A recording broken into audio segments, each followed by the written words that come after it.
Hi, good morning guys. Here I am again cooking for a special menu for a lunch.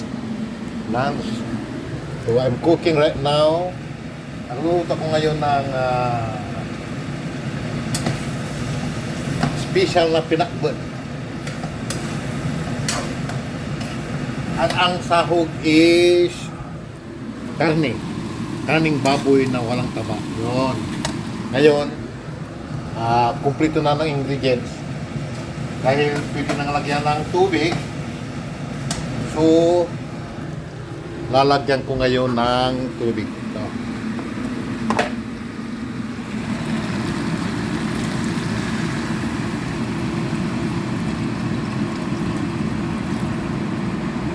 Kasi lalagyan ko pa ng talong.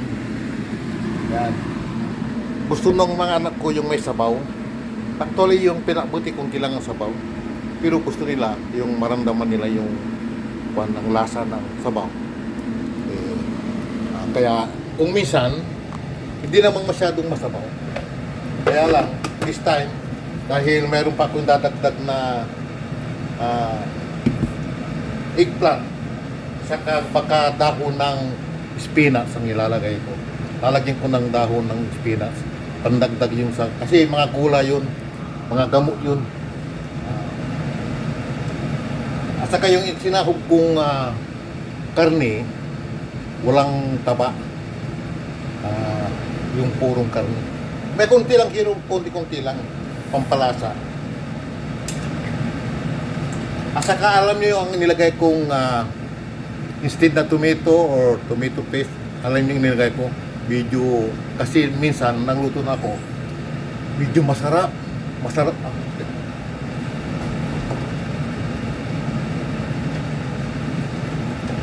Ang inalagay ko is ito.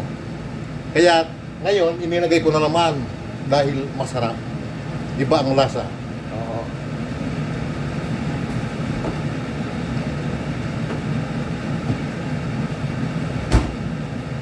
And of course, lalagyan ko ng ginisa mix. Yan. Huwag muna lahat.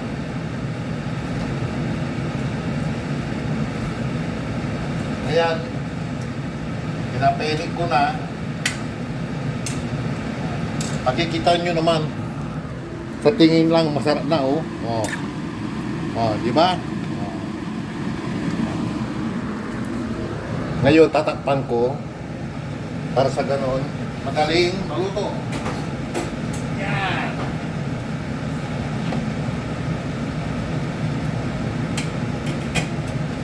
Para madaling kukulo.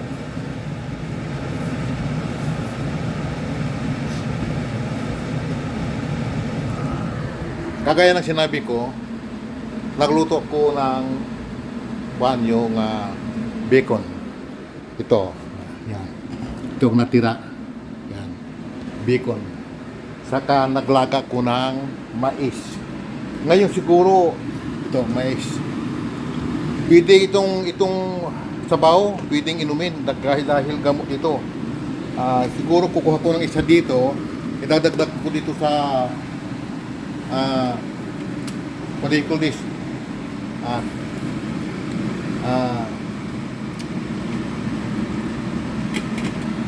Itong gulay na ito, inadagdag ko, yung bang pinakbet, iwan ko kung anong lasa paglalagyan ko ng mais, iwan ko lang. Lalagyan ko rin, hindi ko rin masabi. Mamaya na. Pero, ito pwede nang kainin. Kumain na kami kanina ng mais. Ilagang mais. Yan. Ay, buhay. Kain mo na. Relax lang tayo. Pag nagluluto ko kasi kailangan nasamog ka. Kasi kung wala kasamog, hindi mo may luluto lahat yan. Ito mo yun, Yan. Malapit na. At saka tinimpla ko na. Instead na ang ilagay ko is alay nyo alamang. Hindi kasi sabi ng mga yung ibang kwan, ang alamang daw is nagpapataas ng dugo, ang presyo ng dugo. So, instead of alamang, nilagay ko na lang asin. Sometimes, ang nilalagay ko is patis. Pero ngayon, this time, asin lang.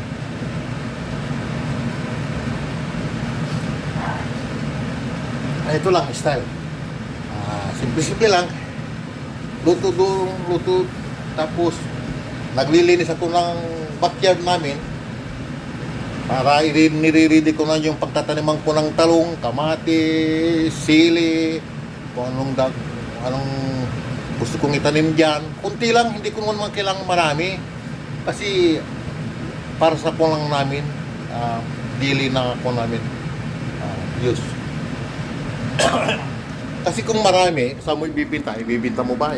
Sayang din, mabubulok din. Kasi minsan, nagluto ako ng marami na talong, kamatis.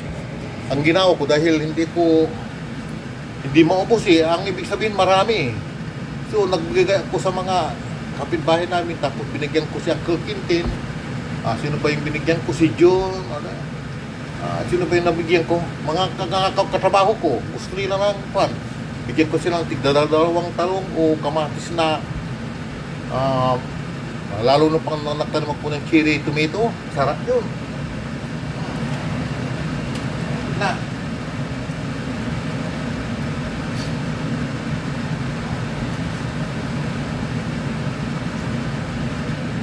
Nakapagluto na rin ako ng kanin. Ito, ready na para sa tanghalian. Actually, pasado alas 12 na yata, pero walang oras dito kung ang gusto mong kumain Basta i-ready mo lang. Pag kumulo na ito, saka ko na ilalagay itong talong. Yan.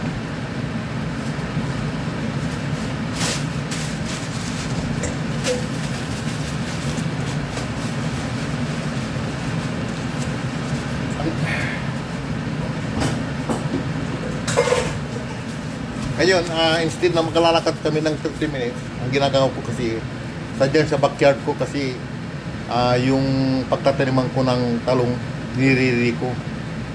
Pumunta kami sa Fortino, sa Canadian Tire, sa Walmart. Wala pa yung mga reading talong na itatanim Kaya siguro mga next week siguro mayroon na. Alisin, nire-ready ko na. Kunti lang siguro itatanim ko, mga 10 talong lang o 10 kamatis, 10 piraso. Saka yung sili, o dilikay palya, ampalaya, gano'n. Yan, malapit na. Nasa pintuhan yan, pag nagluluto ka, magpinto ka. Di mo naramdaman, luto na pala.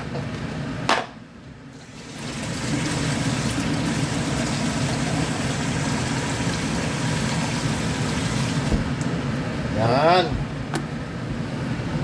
Ito ang buhay.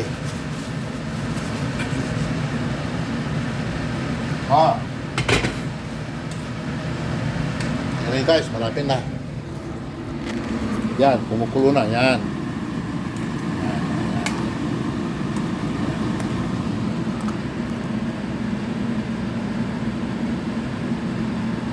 Tingnan natin.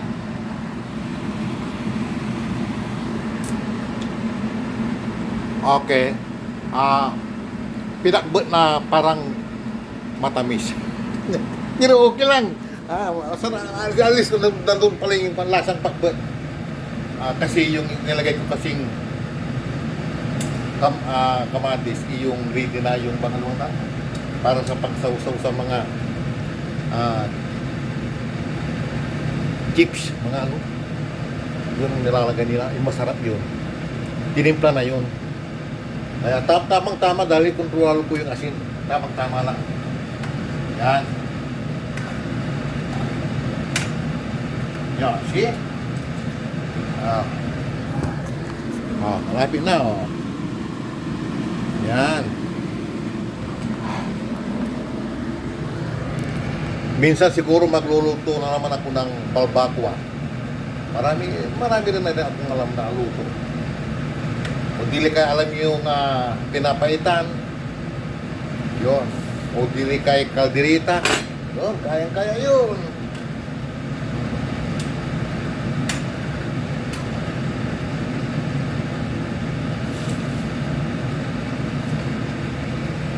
Dito sa Canada, mapag-aaralan mo lahat ang trabahong bahay. Hindi katulad sa Pilipinas. May mga katulong ka. Kunwari senyorito ka. Dito hindi. Kailangan magtrabaho ka sa sarili mo.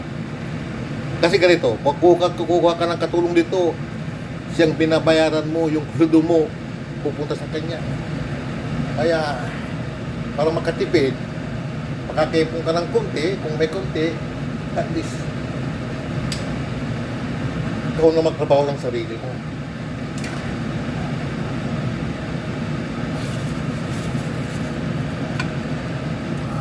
Actually, pag dadalhin mo yung pira sa Pilipinas, okay, kasi medyo mataas ang value. Dito kasi, pag mayroon ka ng bahay, mayroon ka ng sasakyan, marami kang obligasyon na pabayaran. Hindi ka makakaipon. Pero pag halimbawa, caregiver ka, nanay ka, o contract worker ka, malaki ang may papadala mo sa Pilipinas. Yan. Yun, so doon sila yung mayaman. Dito kasi,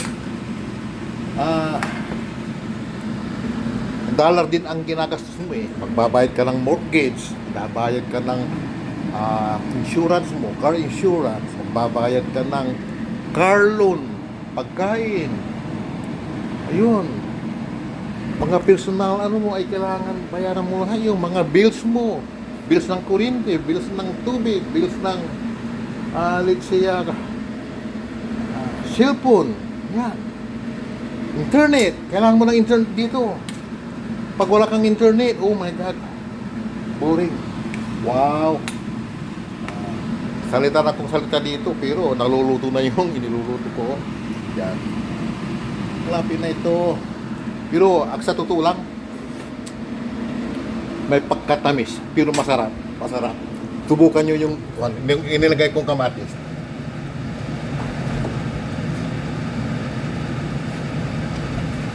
Instead na kamatis, ito inilagay ko. Kasi tumito rin eh. Oh, tumito rin. Yan.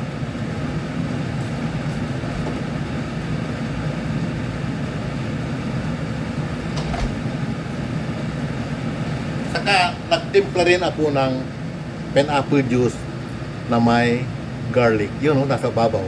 Hindi nyo lang makita. Yan. Everyday, hindi ko ginagawa ko. Malapit na, malapit na.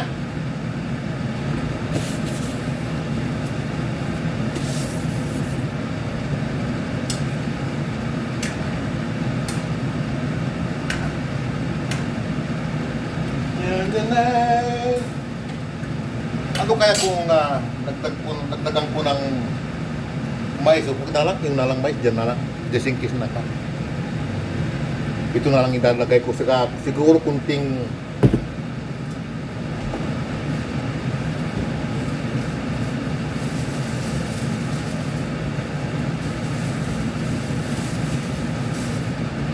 okay.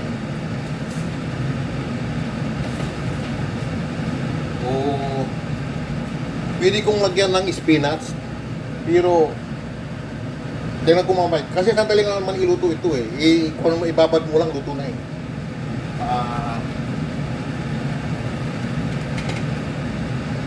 Didirin ko.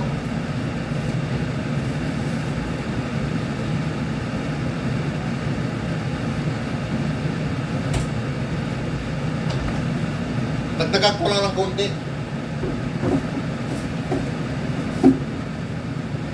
Para kuat.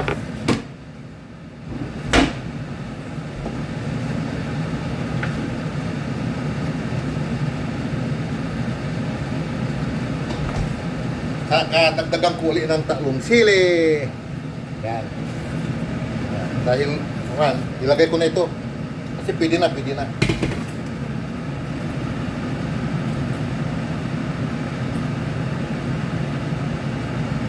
Yung talong, inilagay ko sa tubig para hindi itim.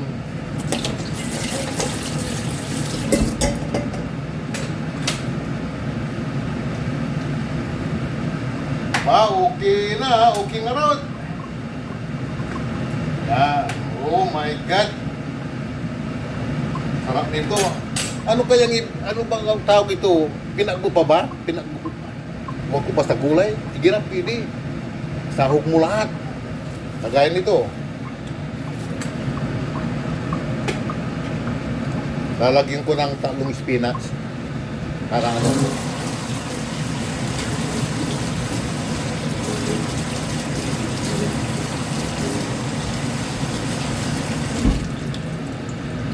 Yun. Yan.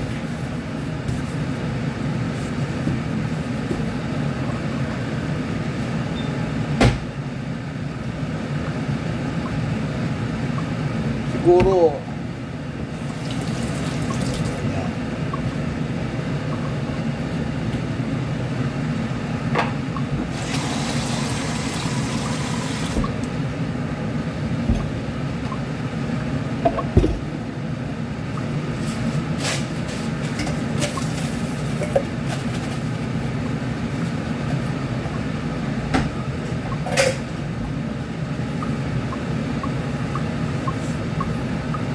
Hindi ko pinapabayaang linisin na ang pinagtatrabaho ko dyan. Oh. Maayos lahat. Ayaw ko kasi yung nagluluto ako, ang daming kalat. Ayaw ko. Kailangan i-ready mo muna lahat. Para malinis.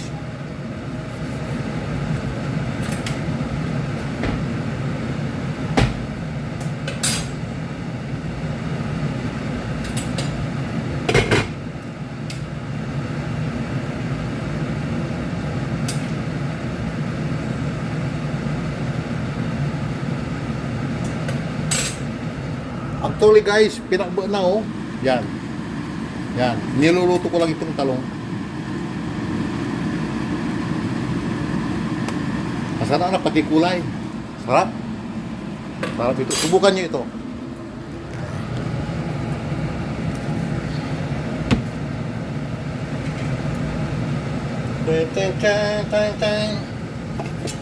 Ngayon, adyatin ko yung mga dahon. Yan. Yan. Tapos tapong ko ito. Yan.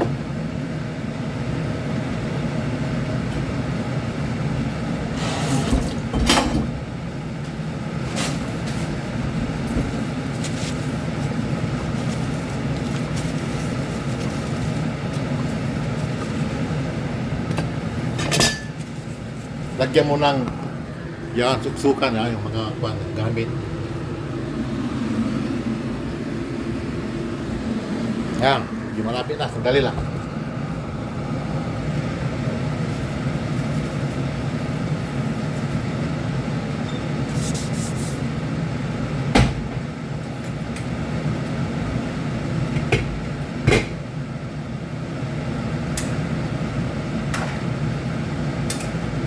Boy, malapit na. Okay, so ngayon, ilalagay ko na itong dahon.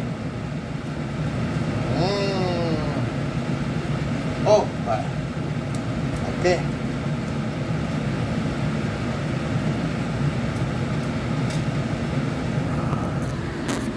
Okay, guys, ready na. Oh. Yan. Ito ang tinatawag kong pinakbet na special kasi iwan ko kung ang ilalagay dito is may dahon. Pero sa akin, wala, pero nilalagyan ko ng spinach, pandagdag, saka alam nyo naman naggamot ang spinach. Yan. Ngayon, dahil luto na guys, lalay ko na itong tatlong sili. Yun. This is what they call it, special pinakbet sa akin. Okay, yan. Okay. Thank you na guys. It's ready now, eh? Yeah. Oh boy. Looks yummy. Thank you guys for watching. This is my very simple video for today. Thank you. Bye.